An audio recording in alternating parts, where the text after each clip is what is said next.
శ్రీకాకుళం నగరంలోని 16వ డివిజన్ ప్రాంతంలో టీడీపీ ఆవిర్భావ వేడుకలు ఎస్వి లక్ష్మీ రమణమాదిగ ఆధ్వర్యంలో ఆదివారం నిర్వహించారు. శ్రీకాకుళం మున్సిపల్ కార్పొరేషన్ పరిధిలో 16వ డివిజన్ టీడీపీ అధ్యక్షులు సవలాపురపు లక్ష్మీ ఆధ్వర్యంలో 44వ తెలుగుదేశం పార్టీ ఆవిర్భావ దినోత్సవ కార్యక్రమం స్థానిక గుంటి వీధిలో జరిగింది.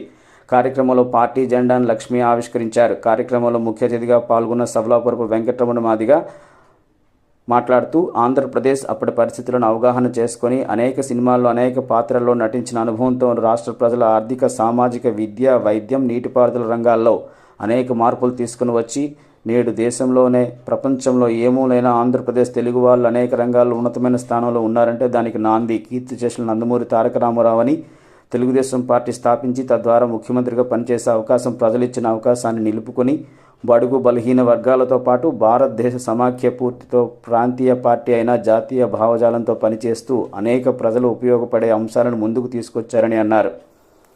లక్ష్మీ మాట్లాడుతూ తెలుగుదేశం పార్టీ అన్ని వర్గాల ప్రజలకు న్యాయం చేసిన పార్టీ అని అన్నారు. కార్యక్రమంలో కొర్లకోట కొండలరావు, సవలాపురపు పర్ణిక, వినయ్, కరిమరకాల వెంకటరమణ, గుంటి వెంకటరమణ, లక్ష్మీ, చిన్నారుల వార్డు కార్యకర్తలు తదితరులు పాల్గొన్నారు.